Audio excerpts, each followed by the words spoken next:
Nobita के पापा ने एक बोतल लकड़ी का जूस पी लिया। जैसे ही उन्होंने इसे पिया, उन्हें अपने हाथों में तेज गर्मी महसूस हुई। डोरेमोन ने एक लकड़ी का तख्ता निकाला और नोबिता के पापा से बोला, इसे आजमा कर देखिए। नोबिता के पापा ने हल्के से हाथ फेरा तो लकड़ी में साफ कट लग गया। साफ था कि उनके हाथ अब आरी से भी ज्यादा तेज हो गए थे। इतने नुकीले हाथों से किताबों का रैक बनाना तो उनके लिए बच्चों का खेल था। लेकिन नोबिता के पापा बहुत ज्यादा खुश हो गए और घमंड में आ गए। उन्होंने सारा तख्ता बर्बाद कर दिया। फिर उन्होंने घर से एक पुराना लकड़ी का ठूंठ निकाला। ये ठूंठ बहुत पुराना और सड़ा हुआ था, शायद जलाने के लिए बचा हुआ था। नोबिता के पापा हंसे और बोले, ये वही ठूंठ है जो नोबिता बचपन में समंदर किनारे से लाया था। रो रो कर उसे साथ लाया था। लगता है नोबिता को अब याद नहीं, लेकिन आज मैं इसे बेकार से काम का बना दूंगा। फिर कमाल हुआ, नोबिता के पापा ने दाहिना हाथ मुट्ठी बनाया तो वो हथौड़ा और छेनी बन गया। हाथ को चाकू की तरह इस्तेमाल किया तो कुल्हाड़ी बन गई। दोनों हाथ जोड़े तो वो एक साथ कई औजार बन गए। उंगली से छेद करना हो तो ड्रिल, नक्काशी करनी हो तो छेनी, सब कुछ। क्योंकि औजार उनके अपने हाथों में थे, इसलिए इस्तेमाल करना बेहद आसान और मन मुताबिक था। थोड़ी ही देर में एक अनोखा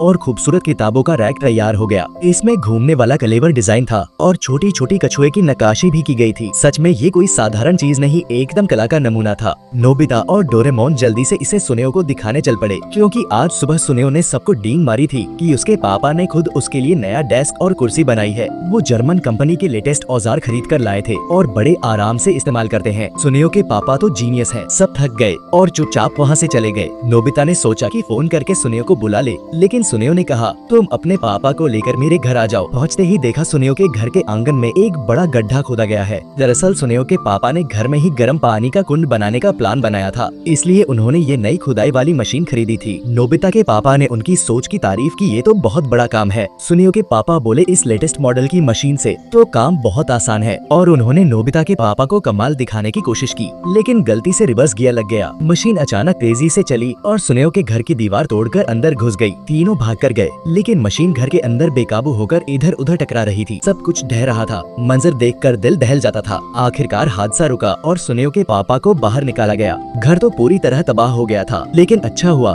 कि वो खुद सुरक्षित थे। लेकिन अगर सुनेओ की मम्मी ने ये हाल देख लिया तो बहुत बुरा होगा। नोबिता के पापा बोले, कोई बात नहीं, मैं तुम्हारा घर दोबारा बना दूंगा। नोबिता बोले, और मैं भी मदद करूंगा। सुनेओ भी शामिल हो गया। डोरेमोन ने तुरंत 5 बोतलें लकड़ी का जूस निकाली। सबने एक एक घूंट पी लिया। तुरंत सबके हाथ चमकने लगे, तेज गर्मी महसूस हुई। दूसरी तरफ सुनेओ की मम्मी बाजार से लौट रही थी। रास्ते में नोबिता की मम्मी से मिली तो उन्होंने उन्हें घर चलकर नया गर्म पानी का कुंड दिखाने के लिए बुलाया। इधर सुनेओ के घर में कमाल मचा हुआ था। लकड़ी के जूस की ताकत से सबके हाथ अब एक पूरा टूल किट बन चुके थे। कोई भी काम हो, सब कुछ आसानी से हो जाता था। कहते हैं न, लाखों मंजिलें भी बन जाती हैं। 5 लोग मिलकर ऐसे काम कर रहे थे जैसे 100 आदमियों की टीम हो। बस आधे दिन में ही एक शानदार विशाल घर तैयार हो गया। जब सुनेओ की मम्मी घर पहुंची तो सामने का नजारा देखकर वो हैरान रह गईं।